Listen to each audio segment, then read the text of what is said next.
అతి శ్రేష్టమైన నామంలో మీ అందరికీ కూడా సమాధానం కలుగును గాక. Amen amen. ప్రియ దేవుని బిడ్డలారా, దేవుని యొక్క మహాకృపను బట్టి ఈ ఉదయకాల సమయంలో దేవుడు మనకు గొప్ప అవకాశాన్ని ఇచ్చాడు, గొప్ప కృపనిచ్చాడు. దేవునికి స్తోత్రం. Praise the Lord. ఈ పరుపులు ఎలాంటివి అని అంటే, సంఘంలో మందిరంలో గోడలు ఉంటున్నప్పుడు వాక్యాన్ని ప్రకటిస్తే గోడకి ఎలాగైతే ఒరిగి వాక్యాన్ని వింటారో, అలా గోడకు ఒరిగి వాక్యాన్ని వింటున్నప్పుడు ఎలాగైతే నిద్రలోనికి జారుకుంటారో, ఈ పరుపులంటివి ఏం చేస్తాయని అంటే వాక్యం వింటూ వింటూ వింటూనే మెల్లగా ముద్రిస్తాయి. ఈ చలికాలం అనేది చాలా ప్రమాదకరమైంది. అంటే ప్రమాదకరం అంటే మంచిదే అన్ని కాలాలు, కాకపోతే ఇది నేను చెప్పే ఇది వేరే. ఎందుకు ఈ విషయాన్ని చెప్తున్నానంటే, ఉదయకాలం లేచి చలి పెడుతుందని చెప్పి మనం ఆ ఒక బ్లాంకెట్ తీసుకొని కప్పుకుంటాము. మెల్లిగా ఎలాగైతే సాగిలపడి కూడా ప్రార్థన చేయాలనిపిస్తుంది కదా అప్పుడప్పుడు. సాగిలపడ్డామో తెలియదు, ప్రార్థించామో తెలియదు. ఎవరైనా లేపినాం అనుకోండి, ప్రార్థనలోనే ఉన్నామంటారు కానీ వారు ధ్యానంలో ఉంటారు, మౌన ధ్యానంలో. కాబట్టి చూసుకోవాలా, పరుపు అనేది చాలా ప్రమాదకరమైంది. యేసుక్రీస్తు ప్రభు మనం గమనిస్తే పరుపెత్తుకొని వెళ్ళిపోమన్నాడు. ఎందుకంటే మరలా వచ్చి అక్కడనే జాయిన్ అవుతారే మన ఉద్దేశంతో. కాబట్టి ఉదయకాల ప్రార్థనలో పరుపు ఎత్తుకొని ప్రార్థన చేయడం నేర్చుకోవాలి. అనగా పరుపు చుట్టేసి పక్కన పడేసి ప్రార్థించాలి, ప్రార్థనలో గడపాల. చలి ఖచ్చితంగా ఉంటుంది. కొన్ని కంపెనీస్లో ఫస్ట్ షిఫ్ట్స్ ఉంటాయి. మరి అప్పుడు ఏం చేస్తాం? ఫస్ట్ షిఫ్ట్స్ ఉన్నప్పుడు బ్లాంకెట్ అయితే కప్పుకొని వెళ్ళాం కదా కంపెనీకి. అలాగే నైట్ షిఫ్ట్స్ ఉంటాయి. ఈ చలికాలంలో నైట్ షిఫ్ట్ ఉన్నప్పుడు హాస్పిటల్స్లో అయితే నిద్ర ఉండదు కదా. మరి గ్రామాల్లో ఉన్న హాస్పిటల్స్ అయితే నిద్ర ఉంటుందేమో, కానీ సిటీస్లో ఉన్న హాస్పిటల్స్లో అసలు నిద్ర అనేది ఉండదు. ఎందుకనంటే ఎప్పుడు పేషెంట్స్ వస్తూనే ఉంటారు కదా. కాబట్టి గమనించాలి ప్రియులారా. ఇక్కడ దేవుని యొక్క వాక్యం 12వ అధ్యాయం ఆదికాండం ఇక్కడ 2వ వచనాన్ని కాదు 3వ వచనాన్ని నేను చదువుతున్నాను. 3వ వచనాన్ని నేను చదువుతున్నాను. ప్రియులారా, నిన్ను ఆశీర్వదించు వారిని ఆశీర్వదించదను, నిన్ను దూషించు వారిని శపించదను. దేవునికి స్తోత్రం. ఆమేన్. ఇక్కడ చూడండి, దేవుని సన్నిధిలో ఒక అద్భుతమైన మాట అబ్రహామునకు దేవుడు తెలియజేస్తా ఉన్నాడు. నేను రాత్రి కాల సమయంలో పడుకొని ఉంటున్నప్పుడు కొన్ని పరిస్థితుల గురించి నిద్రలో ఆలోచన చేస్తున్నా. అది కల కాదు, నిద్రలో ఆలోచన చేస్తున్నా. ఈ నిద్రలో కొన్ని పరిస్థితులను బట్టి ఆలోచన చేస్తుంటున్నప్పుడు, అనగా కొన్ని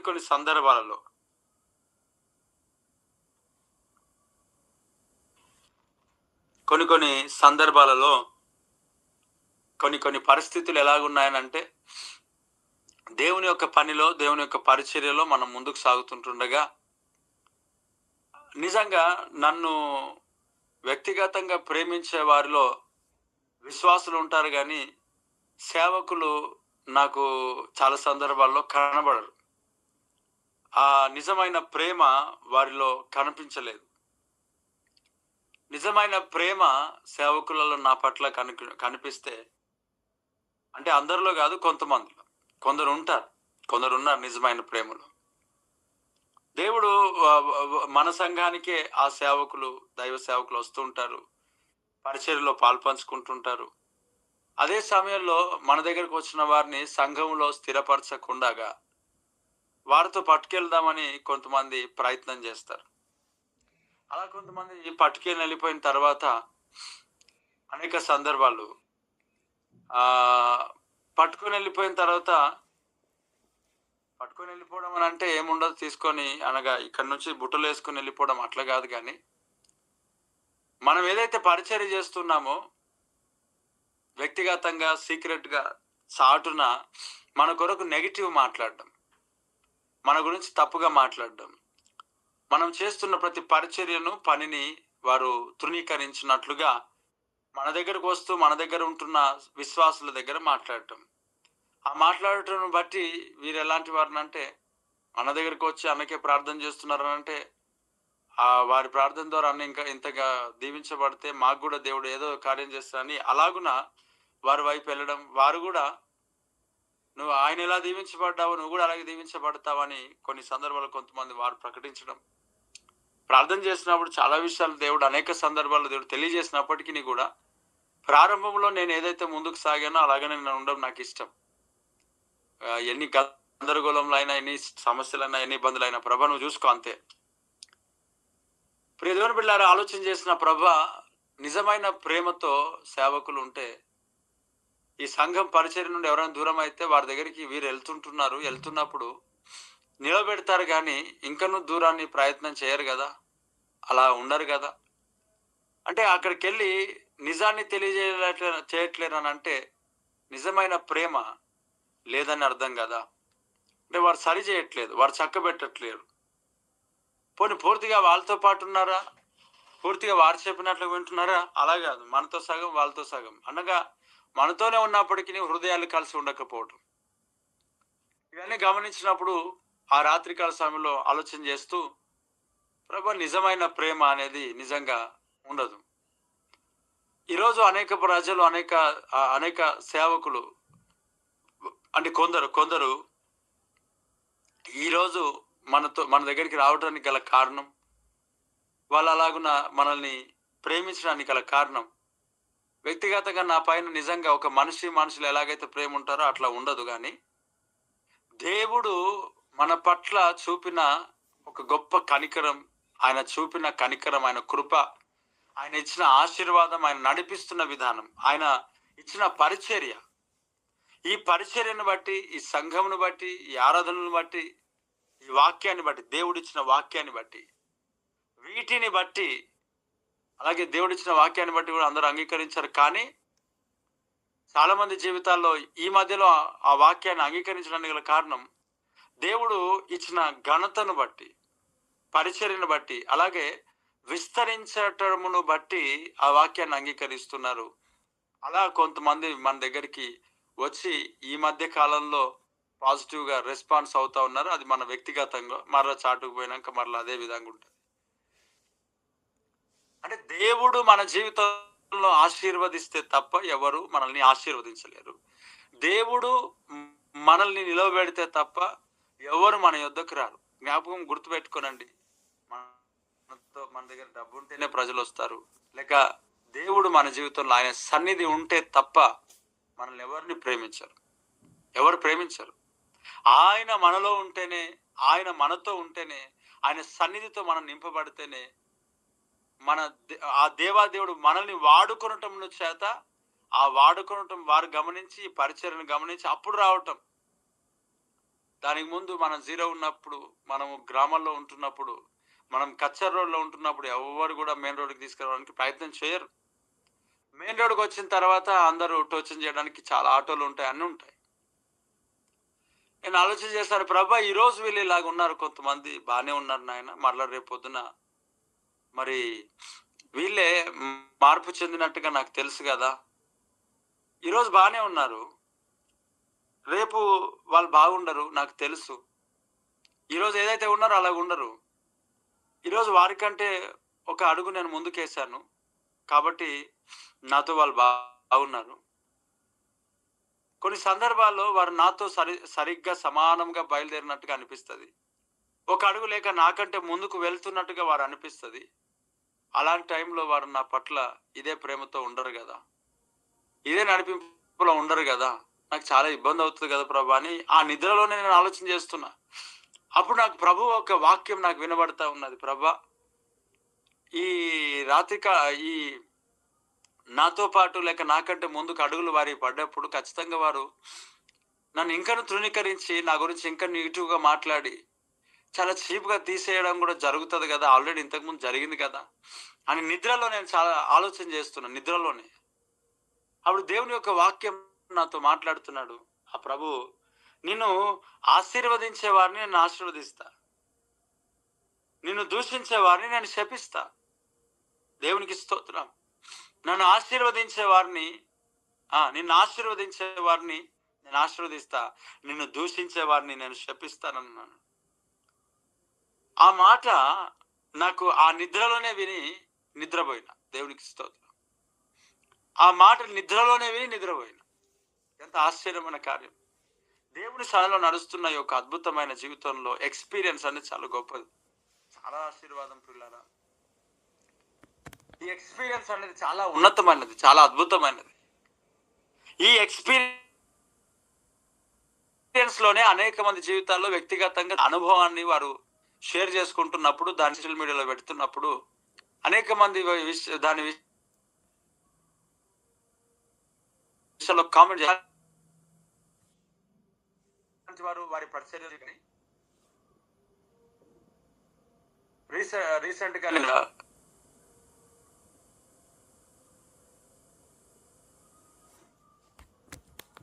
సిస్టర్ది అప్పుడు నేను విన్నాను ట్రోల్స్. గ్యాస్ అయిపోయింది అనే దాని విషయంలో ఇంకా కొన్ని ఉన్నాయి దాంట్లో. అయితే వారి వ్యక్తిగత జీవితం నాకు తెలియదు, వారి పరిచర్య నాకు తెలియదు, నేను వారి గురించి పొగడట్లేదు. కానీ గ్యాస్ అయిపోయింది, నేను దేవునికి చెప్పాను, దేవుడు నాకు గ్యాస్ ఇచ్చాడు, దాంట్లో తప్పేముంది? అది వ్యక్తిగతంగా దేవునితో నడిచిన ఒక అనుభవం. అది దేవుడికి స్తోత్రం.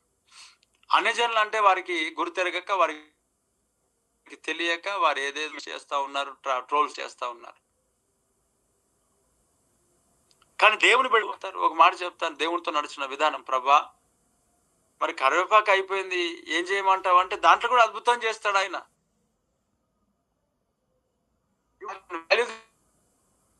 దేవునితో షేర్ చేసుకోవడం తప్పేం లేదు, అదొక ఎక్స్పీరియన్స్. అది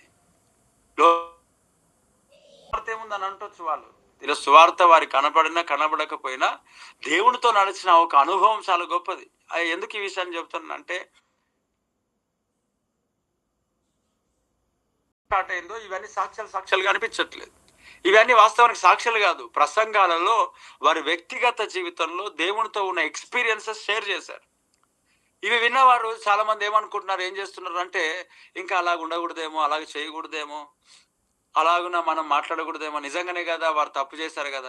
వాస్తవానికి కొన్ని సాక్ష్యాలు మన యొక్క అనుభవం కదా, దేవుని దగ్గర ఎందుకు మనం చెప్పుకోకూడదు? ఇతరులు బలపరచబడరా?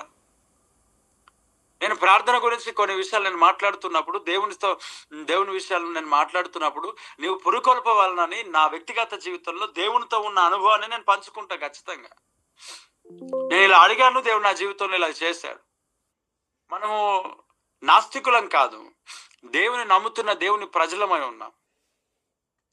కేవలం దేవుడు వాక్యం ద్వారా పరలోక రాజ్యానికి సిద్ధపరచడానికి ఇవే కాదు, అంతరంగ స్థితిని దేవుడు గుర్తెరుగుతాడు. అడుగు వాటి కంటేను, ఊహించు వాటి కంటేను అత్యధికంగా దయచేసే దేవుడు మనకు ఉన్నాడు. దేవుడికి స్తోత్రం. నాకు నేను ఇవన్నీ చూసినప్పుడు ప్రభు నాతో మాట్లాడినాడు, వీటన్నిటిని నువ్వు విని నువ్వు చలించిపోయి నువ్వు కూడా దాని వారికి ప్రకారంగా వాళ్ళకి అనుసరించి మాట్లాడాల్సిన అవసరం ఏం లేదు. ఈరోజు ఈ సాక్ష్యాలను, ఈ స్వస్థతలను, ఈ యొక్క పరిచర్యలను, క్షేమకరమైన పరిచర్యలను వ్యతిరేకించే వారు ఎవరైతే ఉన్నారైతే వాళ్ళు కేవలము ఒక గుంపు, ఒక బ్యాచ్, ఒక స్థలంలో, ఒక ప్రాంతంలో, అలాగే ఒక్క దైవ సేవకుని దగ్గర అలా అటాచ్మెంట్లో ఆ బోధలో వారు పనిచేసి బయటకు వచ్చి అలా రివర్స్ అయిపోయినారు అంతే. ఈ యూట్యూబ్లో చాలా గందరగోళం జరుగుతూ ఉన్నది, వినకండి దయచేసి. అన్నీ అవసరం లేదు. ఎగ్జాంపుల్, ఇప్పుడు నాకు దేవుడు, ఇప్పుడు ఆగారు నీళ్ళ కొరకు ప్రార్థన చేయలేదా? దేవుడు వాటర్ ఇవ్వలేదా ఆమెకి? అది అద్భుతం కాదా? ఆ దేవునితో నడిచిన ఎక్స్పీరియన్స్ కాదా? నేను అనేక సార్లు దేవునితో నేను ఎన్నో మనవులు చేసుకొని ఉన్నా, ఎన్నో రకాలుగా పర్సనల్గా. ప్రతి చిన్న విషయాన్ని కూడా ఏంటి ప్రభా ఇది మాట్లాడుకున్నా. ఇది పర్సనల్ ఎక్స్పీరియన్స్ షేర్ చేసుకోవద్దంటే, షేర్ చేసుకోకపోతే ఇతరులు ఎలా బలపరచబడతారు చెప్పండి? కాబట్టి ఎవరిని పట్టించుకోకూడదు. నీకు దేవునితో ఉన్న సంబంధము ఎవరితో సంబంధం లేదు, నీకు అవసరం లేదు. అలాగని చెప్పి కొన్ని సందర్భాల్లో కొన్ని మనకు క్షేమకరమైనవిగా ఉండవు కాబట్టి వాటి విషయంలో జాగ్రత్త పడితే సరిపోయింది. దేవుని మహిమ కొరకు ఏదైనా చేయి. ఇక్కడ ఏమన్నాడు, నా జీవితంలో అది రాత్రికాల సమయంలో ఒక ఎక్స్పీరియన్స్. అది ఇలా చాలాసార్లు జరిగింది. ఇలా అనేక మార్లు నా దేవుడు నాతో మాట్లాడడం అనేది జరిగింది. రాత్రికాల సమయంలో నిద్రలోనే ఆ మాట విన్నే నిద్రపోయినా. ఏమన్నాడు, నిన్ను ఆశీర్వదించిన వారిని నేను ఆశీర్వదిస్తా, నిన్ను దూషించే వారిని నేను శపిస్తా. అంతే. Praise the Lord. పిల్లలు, దేవుడు మనల్ని ఆశీర్వదించాడు, దేవుడు మనల్ని పిలుచుకొని ఉన్నాడు, దేవుడు మనల్ని ఏర్పరచుకొని ఉన్నాడు. అయితే ఎవరో మనల్ని, మన సాక్ష్యాన్ని, మన జీవితాన్ని బ్యాడ్ చేసి నెగిటివ్గా ప్రకటిస్తున్నారని మనం టెన్షన్ పడాల్సిన పని లేదు. మనల్ని వారు ఆశీర్వదిస్తే వారు ఆశీర్వదించబడతారు. మనల్ని వారు దూషిస్తే వారు శపించబడతారు. ఖచ్చితంగా అది వారికి శాపమే, అది దీవెనకరమైంది కాదు. నీ జీవితంలో ఈరోజు నీతో కూడా ప్రభు సన్నిధిలో ఈ మాట నీతో కూడా మాట్లాడేది, ఇది అందరికి సంబంధించింది. నాకు రాత్రికాల సమయంలో దేవుడు నాతో మాట్లాడాడు. నేను ఇందాక ప్రార్థన చేస్తున్నా, ఏ వాక్యాన్ని ఏ మాటను ప్రభు ఇక్కడ ఈ ఉదయకాల సమయంలో నేను తెలియజేయాలని అన్నప్పుడు ప్రభు యొక్క స్వరం నేను విన్నాను. ఇదిగో ఈ మాటను ప్రకటించు. ఈ మాట కూడా ఈరోజు యూట్యూబ్లలో ఏంటంటే మెల్లని స్వరం అంట, ఎలా మాట్లాడతారంట, చాలా సిల్లీగా మాట్లాడుతున్నారు. చాలా వేస్ట్ ప్రజలు. ఆ మాట అనడానికి ఇంకా కరెక్టే లేదు, అది దాంట్లో తప్పేం లేదు అనడానికి. చాలా వ్యర్థమైన పరిస్థితులలో అసలు వారి భక్తి ఏంటో అర్థం కాదు, వారి జీవితం ఏంటో అర్థం కాదు, దేవునితో నడిచే అనుభవం ఏంటో వారికి తెలియదు. వారు కేవలం అక్షరానుసారంగా వారు వెళ్తున్నారు. అక్షరం సంపూర్ణ కానీ ఆత్మ జీవింపజేయు. అలాగని చెప్పి ఆత్మ ఇష్టానుసారంగా వెళ్ళడు, అక్షరములో ఉన్న దాన్ని అనుసరిస్తూ నడిపిస్తాడు. దేవుడికి స్తోత్రం. ఆత్మ నా వాటిలోనివే బోధిస్తాడని అన్నది వాక్యం. Praise the Lord. చాలా గందరగోళం ఉంది. ఈ డిబేట్స్ ఇవన్నీ విని దేవుని వాక్యం నుంచి, దేవుని సన్నిధిలోంచి, దేవుని సంఘం నుంచి చాలా మంది తప్పిపోయి వ్యతిరేకంగా సంఘానికి వ్యతిరేకంగా సిద్ధపడుతున్నారు. ఆఫరింగ్స్ విషయంలో, కానుకల విషయంలో చాలా డిబేట్స్ జరిగి అబ్బో తిట్టేస్తా ఉన్నారు చాలా మంది. ఒక దైవ సేవకుడు ఇలా మాట్లాడాడు ఇతరులకు, నేను కానుకడుగా చర్చి కట్టడానికి అడుగుతున్నారు, చాలా ఇది అది అన్నీ ఏదో మాట్లాడాడు. ఆయన పెట్టాడు తర్వాత వీడియో. తప్పక నేను అడుగుతా ఉన్నాను, పరిస్థితి చాలా బ్యాడ్గా ఉంది కాబట్టి అడుగుతా ఉన్నాను, మందిరం కట్టాలా, చాలా ఇబ్బందిగా ఉంది, మీలో ఎవరైనా సహకరిస్తారు కదా, సహకరించండి అని మాట్లాడుతూ ఉన్నాడు. గొప్ప గొప్ప దైవజనులు తిట్టాడు ఆయన్ని, ఇప్పుడు పెట్టాడు ఆయన వీడియో. ఎంత భయంకరమైన పరిస్థితి ఒకసారి ఆలోచన చేస్తే. పిల్లరా, మనల్ని ఎవడైతే దూషిస్తాడో, ఎవడైతే ఆశీర్వదిస్తాడో వాడు ఆశీర్వదించబడతాడు. ఎవడైతే మనల్ని దూషిస్తాడో వాడు శపించబడతాడు. ఈ రోజు ప్రభు నీతో లైఫ్ టైం ప్రామిస్ ఇది జ్ఞాపకం పెట్టుకో. నీ పైన అధికారులు కావచ్చు, మరి ఎవరైనా కావచ్చు, నీతో వారు బాగున్నప్పుడే వారు బాగుంటారు. నీకు ఇష్టానుసారంగా వారు ఇష్టం వచ్చినట్టుగా ప్రవర్తిస్తే వాళ్ళు తలక్రిందులుగా అయిపోతారు అంతే. అబ్రహాముకు అబీమెలెకు ఏం చేశాడు? కీడు చేద్దాం అనుకున్నాడు, కానీ దేవుడు ఏం చేస్తాడు? రాత్రికాల సమయంలో అబీమెలెకును దేవుడు దర్శించాలా. దేవుడికి మహిమ కలుగును గాక.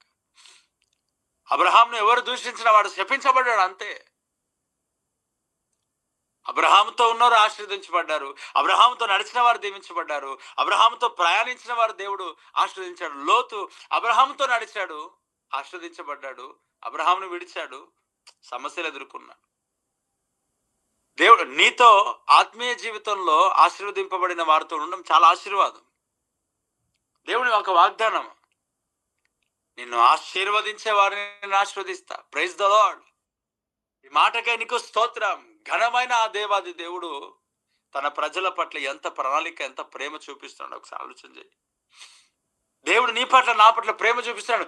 నిన్ను ఆశీర్వదించే వారిని నేను ఆశీర్వదిస్తా, నిన్ను దూషించే వారిని నేను శపిస్తా. Thank you father. ఈ మాటను బట్టి నేను దేవుని స్తుతిస్తున్నా, ఈ మాటను బట్టి నేను దేవుని గణపరుస్తున్నా. ఎంతో అద్భుతమైన మాట. ఈ మాటను బట్టి నేను దేవుని గణపరుస్తున్నప్పుడు ఇలారా, దేవుడు నన్ను ఆ రాత్రికాల సమయంలో నిద్రపోవడం అని అంటే ఆ మాట విని ధైర్యపరచబడ్డా. అవును ప్రభా, వాళ్ళు నాకు ఎన్ని నెగిటివ్స్ చెప్పినా, ఎన్ని రకాలుగా నన్ను దూషించినా, నీవు ఆ దూషించే వారిని నేను యుద్ధం చేయను, కానీ నీవే కదా యుద్ధం చేసే దేవుడవు. నన్ను దూషించే వారిని నువ్వు శపిస్తానన్నావు. ఆ రాత్రికాల సమయంలో నేను చాలా ప్రశాంతంగా పడుకున్నది ఎన్ని గంటలు అంటే 1 గంట. పడుకున్నది 2:30, 3 గంటలకి పడుకున్నాను. 3 గంటలకి అలా బెడ్ పైన ఒరిగాను. నిద్ర అప్పుడే పట్టిందా 10 నిమిషాల తర్వాత పట్టిందా తెలియదు. మరలా 4 o'clock లేచి పైనకి వచ్చాను. మరలా 4 o'clock. గూగుల్ మీట్ స్టార్ట్ అవ్వక మునుపు నేను 4-5 గంటల వరకు లేక 3 గంటల వరకు నేను ప్రార్థనలో ఉండి పడుకొని, నేను పాప స్కూల్కి వెళ్తే 8 లేచేవాడిని. దేవుని మహాకృపను బట్టి ఆమె స్కూల్ రెగ్యులర్గా వెళ్దామని ప్రయత్నిస్తూ ఉంటుంది. కానీ కొన్ని సందర్భాల్లో జరగదు కాబట్టి 9 గంటలకు లేస్తుంటాం. అయితే ఆ 9 గంటలకు అనగా 5 పడుకొని 4 పడుకొని లేక 8 7 8 ఆర్ 7 పరిచర్యకి వెళ్తే త్వరగానే 6 7 గంటలకు లేచి వెళ్ళిపోవటం.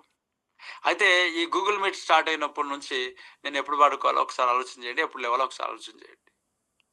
2 గంటలకు పడుకోవాలన్నా ఖచ్చితంగా 2 అవుతుంది 100%. 1 అయితే ఖచ్చితంగా దాటుతుంది. 1 దాటిందంటే 2, ఇప్పుడు 3. అలాగే రాత్రంతా నిద్రలేని గూగుల్ మీట్స్ ఇప్పుడు స్టార్ట్ అయినాక నేను చేస్తూనే ఉన్నా. 6 గంటలకు పడుకుందాం అనేసరికి కొద్దిసేపు అలాగ ఒరుగుతే 6:30కి పడుకుంటే 8 నేను లేచిపోవాలా. మరలా దినమంతా నాకు రెస్ట్ అసలు ఉండదు. నేను పడుకునే పరిస్థితి ఏం లేదు. అలా దినాలు గడిచిపోతూ ఉన్నాయి, రాత్రులు గడిచిపోతూ ఉన్నాయి.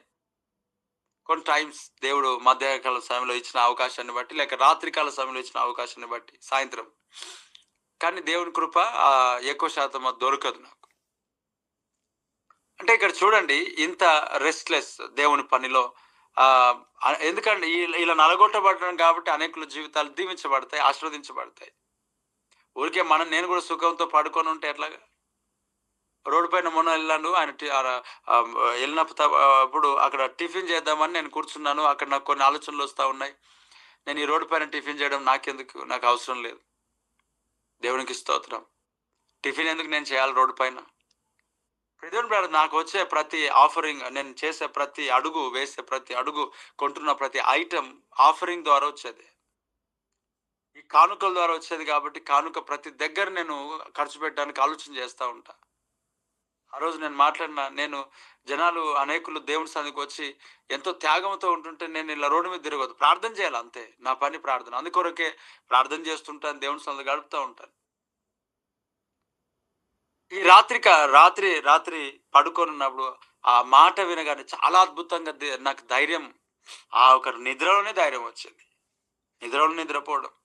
ప్రభు అన్నాడు, నేను ఆశీర్వదించే వారిని నేను ఆశీర్వదిస్తా, నేను శపించేవారిని, నిన్ను దూషించేవారిని శపిస్తా. భయపడకు ప్రియ దేవుని బిడ్డారా. దేవుడు నీకు ఇచ్చినది ఎవడు దొంగిలించలేడు, కంచె వేసి ఉన్నాడు అంతే. దేవునికి స్తోత్రం. అబ్రహాము చుట్టూ, తన భార్య చుట్టూ దేవుడు కంచె వేశాడు, ఎవడు తనను ముట్టలేడు అంతే. ఆ రాత్రికాల సమయంలో అబీమెలెకుతో మాట్లాడాడు. అతడు ప్రవక్త. ఇదిగో అతడు ప్రవక్త. నువ్వు శారాను ముట్టకూడదు, ఇచ్చేసాయి. దేవుడికి మహిమ కలుగును గాక. దూషిస్తే శపించబడతాడు అంతే, ఆశీర్వదిస్తే ఆశీర్వదించబడతాడు. ఈ ఉదయకాల సమయంలో నీవు దేవుని ప్రజలను, దేవుని సేవకులను, దేవుని బిడ్డలను ఎప్పుడు నీ నోటితో దూషించడం కానీ నెగిటివ్గా మాట్లాడడం అవసరం లేదు. నువ్వు ఆశీర్వదించడానికి ప్రార్థన, ఆశీర్వదించండి. ఇప్పుడు నేను చెప్తున్నాను, యేసుక్రీస్తునామములో ఇక్కడ ఈ గూగుల్ మీట్ లో జాయిన్ అయిన ప్రతి ఒక్కరిని యేసునామములో నేను ఆశీర్వదిస్తున్నాను. Praise the lord. దేవుని వాక్యం చెప్తున్నాను, ఆశీర్వదించే వారిని నేను ఆశీర్వదిస్తా అంట. నువ్వు దేవుని బిడ్డవే, అబ్రహాం సంతానమే, నేను ఆశీర్వదిస్తున్నా అంతే. ఇస్తున్నాను, నేను శపించట్లేదు, నేను దూషించట్లేదు, నేను నిన్ను ఆశీర్వదిస్తున్నా అంతే. ఈ ఆశీర్వాదం నాకు రిటర్న్ దేవుడు ఇస్తున్నాడు అంతే. ఇస్తున్నాను. హల్లెలూయా. God bless you all. ఆమేన్. Praise the lord. నిన్ను ఆశీర్వదించితే ఆశీర్వదిస్తాడు, నిన్ను దూషిస్తే శపిస్తాడు అంతే. నువ్వేం పెద్ద ఫైటింగ్ చేయాల్సిన అవసరం లేదు, దేవుడు చూసుకుంటాడు. యేసునామములో యెహోవా ఈరే, దేవుడికి మహిమ కలుగును గాక. టెన్షన్ పడకు, భయపడకు. నీకు కలిగింది ఏది దేవుడు దొంగిలించకుండా కాపాడి కంచె వేసి నడిపించేవాడు అన్నాడు. Praise Jesus. యేసుక్రీస్తు నీ కొరకు సిలువలో రక్తంను కార్చాడు, నీ దాస్తున్నాడు. ఆ ప్రభు నిన్ను కాచి కాపాడుతూ ఉన్నాడు. నీ కొరకు ప్రభు అయిన యేసుక్రీస్తు బలియాగమై ఉన్నాడు. Praise the Lord. అద్భుతమైన దేవుడు, కాచి కాపాడే దేవుడు. మనల్ని దూషించే వారిని ఖచ్చితంగా ఆయన శపించేవాడే, మనల్ని ఆశీర్వదించే వారిని దేవుడు ఆశీర్వదించేవాడే ఉన్నాడు. మహోన్నతునికి వందనాలు. ఈ మాటలు ప్రతి బిడ్డ జీవితంలో ఫలభరితంగా మార్చి మహిమ పొందుకోమని, దీవెనకరంగా మార్చమని, ఆశీర్వదించి దీవించి మన సమయాన్ని మీ చేతికి అప్పగిస్తే యేసుక్రీస్తు నామములో అడిగి వేడుచున్నాను తండ్రి. ఆమేన్.